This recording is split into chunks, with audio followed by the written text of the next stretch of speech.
Bienvenue sur le bulletin de situation de la ressource en eau sur le territoire de Poitou-Charentes en novembre 2019. Ce bulletin vous est présenté par l'Agence régionale de la biodiversité Nouvelle-Aquitaine. Le mois de novembre renoue avec un temps pluvieux sur l'ensemble du territoire.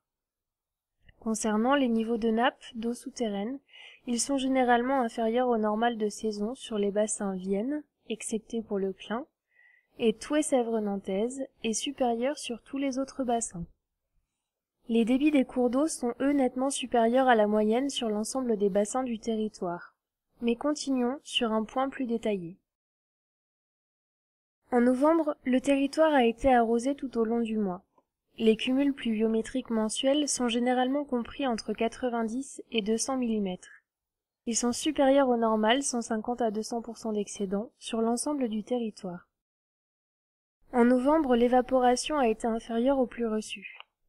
Ainsi, les cumuls de pluie efficaces varient entre plus 100 et plus 125 mm dans le nord des Deux-Sèvres, à l'est du bassin Thouet-Sèvres nantaise et au nord de la Vienne, sur une partie des bassins Vienne et Clin, et de 200 à 250 mm au maximum du sud-ouest au centre du territoire, sur une partie des bassins Seudre, Île-Drône, Charentes, Sèvres niortaises et Marais Poitevin, Clin et Thouet-Sèvres nantaise. Il est par ailleurs compris entre 125 et 200 mm. Les pluies perçues tout au long du mois ont permis l'humidification des sols sur tout le territoire. Ainsi, au 1er décembre, les sols sont 30 à 60% plus humides que la normale. L'indice dépasse le 9e décile depuis un mois et atteint les records certains jours, situation qui se produit moins d'une fois tous les 10 ans. L'effet des pluies s'est fait ressentir sur les nappes souterraines. Les niveaux ont augmenté. La situation est favorable au 30 novembre. Seulement 13% des piézomètres indiquent un niveau inférieur à la moyenne interannuelle, contre 74% présentant des niveaux supérieurs à la moyenne, ce qui constitue la 6e situation la plus favorable de ces 24 dernières années à la même période. La tendance générale des débits est à la hausse en novembre, en lien avec l'évolution des pluies.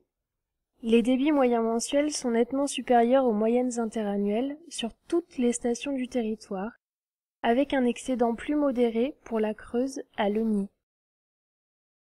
Concernant la centrale de Civaux, le débit de la Vienne, à la station de Cubord, à Val-d'Yvienne, en aval de la centrale, ici en bleu, est resté en novembre au-dessus du seuil de 10 m3 par seconde, autorisant la centrale à fonctionner. Il a également été en dessous du seuil réglementaire de 20 m3 par seconde, en orange, permettant ainsi les rejets radioactifs sans dérogation.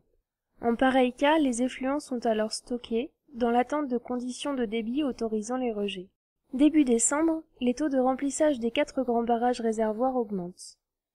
Ils sont supérieurs à la moyenne pour le Cébron et la Vaux, voire très supérieurs pour la Touche-Poupart. Seul le barrage de Mas-Chaban présente un taux de remplissage nettement inférieur à la moyenne. Rappelons cependant que ce dernier a été vidé en intégralité courant octobre, afin d'effectuer une inspection de sûreté décennale. En conclusion, les fortes précipitations perçues en novembre permettent de poursuivre la recharge des nappes d'eau souterraines. La plupart des stations présentent des niveaux supérieurs au normal de saison. En lien avec les fortes pluies, la tendance des débits journaliers est également à la hausse. Toutes les stations du territoire présentent un débit moyen mensuel supérieur aux moyennes interannuelles. Les taux de remplissage des barrages sont proches à supérieurs à la moyenne, à l'exception de Mas-Chaban, suite à une vidange. La situation est aujourd'hui favorable, mais les précipitations des mois à venir restent déterminantes pour poursuivre la reconstitution des ressources. Pour une information actualisée sur la situation de l'eau sur le territoire de Poitou-Charentes, nous vous invitons à consulter le site dédié à l'eau, eau-poitou-charentes.org. Pour les situations des autres territoires de la région, consultez la page production du site de l'ARBNA biodiversité-nouvelle-aquitaine.fr. Il répertorie les bulletins et liens vers les structures référentes.